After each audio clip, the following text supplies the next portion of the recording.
बिस्मिल्लाहिर्रहमानिर्रहीम। अस्सलाम वालेकुम दोस्तों 2 साल की नन्ही उम्र और अभी तक ठीक से बोलना भी नहीं सीखे थे कि आवाज़ स्लिप कर ली गई।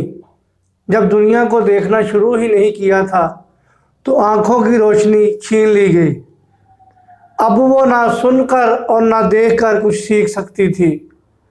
दोस्तों ज़रा तसव्वुर करें, इसे कैसे कोई अल्फाज सिखाया जाए, कैसे कोई बात बताई जाए और किस तरह से कुछ भी दिखाए बगैर समझाया जाए। 27 जून 1980 को अमेरिकी रियासत अल्बाद के कस्बे में पैदा होने वाली हेलन केलर भी आम बच्चों की तरह नॉर्मल थी, लेकिन 19 माह की उम्र में एक खौफनाक बीमारी के बायस ना सिर्फ नाबीना बल्कि कुव्वत समात और कुव्वत गुआई से महरूम हो गई।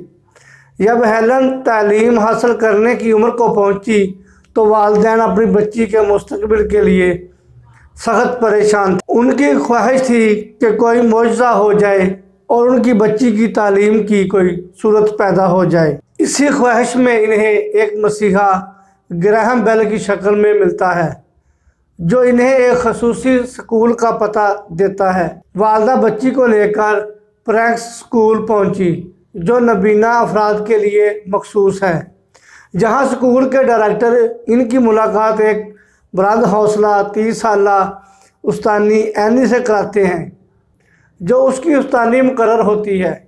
ये उस्तानी हेलन की ज़िंदगी में इनकलाब की तरह दाखिल होती है और उसके घर में रहकर अपने मुनफरद अंदाज में उसकी तालीम का बाकायदा आगाज़ करती है। और यूँ हेलन केलर इस उस्तानी के दरमियान 49 साला रफ़ाकत का आगाज़ होता है।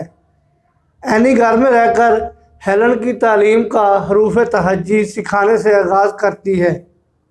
एनी इब्तदान हेलन के एक हाथ में गुड़िया पकड़ाती है और दूसरे हाथ पे उस हरूफ को लिखकर नाम सिखाने की कोशिश करती है, और फिर इसी तरह एक हाथ पे पानी गिराती है और दूसरे हाथ पे नाम लिखती है, यहाँ तक कि ये अजीम उस्तानी अंडे से चूज़ा निकालने तक का अमल इसे हाथ पर मखसूस कराती रहती है। इस तरह से मुश्किल तरीन तालीम का बाकायदा आगाज़ घर में रहकर शुरू किया जाता है।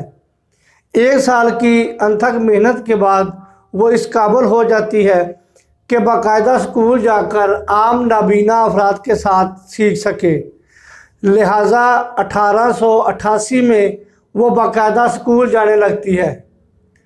1890 में उसकी अजीम टीचर एनी ने हेलन को कुछ मखसूस मशक़ें करवानी शुरू कर दी, जिनकी वजह से हेलन अंग्रेज़ी के हरूफ तहज्जी के मुख्तलिफ अल्फाज की आवाज़ें निकालने लगी। हेलन दूसरों से बातचीत के लिए लोगों के होंठों पर अपनी उंगलियां रखकर बोलना सीखी।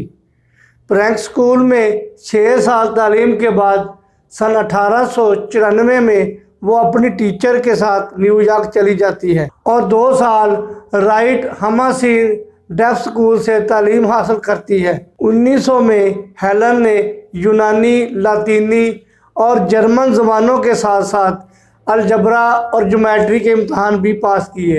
हेलन ने कॉलेज की मसरूफ़ तरीन ज़िंदगी में इसने अपनी ज़िंदगी पर किताब the story of my life लिखी। 1904 में 24 साल की उम्र में वो रेड गल्फ यूनिवर्सिटी से ग्रेजुएशन मुकम्मल करती है। हेलन अपनी अनथक मेहनत और अपनी टीचर की लाजवाल मोहब्बत के बलबूते पर बिलाखिर पूरी दुनिया में अच्छी स्पीकर और लखारी की हैसियत से अपनी पहचान बना लेती है। हेलन अपनी किताब the story of my life में लिखती हैं कि मेरी ज़िंदगी का सबसे खूबसूरत दिन था जिस रोज़ मुझे मेरी टीचर मिली। वो कहती हैं कि अपनी इस टीचर से मैंने सीखा कि परिंदे, फूल और मैं खुशी के साथी हैं। हेलन ने अपनी सारी कोशिशें अपने जैसे दूसरे अफराद के लिए वक़्फ़ कर दी। वो नाबीना अफराद की बेशुमार तंजीमों की बाकायदा रुकन थी। हेलन ने अपनी कामयाबी को खुद तक महदूद नहीं रखा। उन्होंने 1924 में American foundation for the blind में शमूलियत इख्तियार की और 40 साल तक इस तंजीम के लिए चंदा भी इकट्ठा करती रही।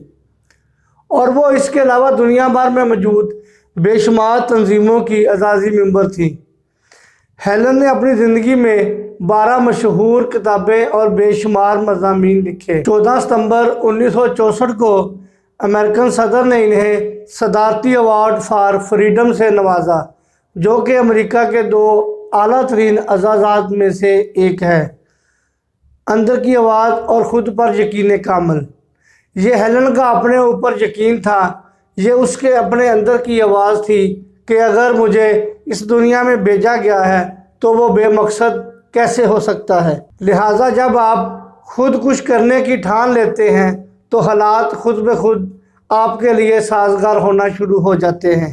फिर कुदरत आपको अजीम उस्ताद, बेहतरीन दोस्त, मिसाली माहौल खुद ही मुहैया कर देती है। बस ज़रूरत है तो इस बात की कि अपने अंदर की आवाज़ सुनकर कदम बढ़ाना और मुस्तकिल मजाजी से कायम रखना।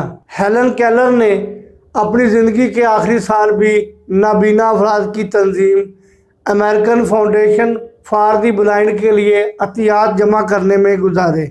उन्होंने 88 साल की तावील उम्र पाई और 1968 में अपने घर में सोते हुए वफात पाई।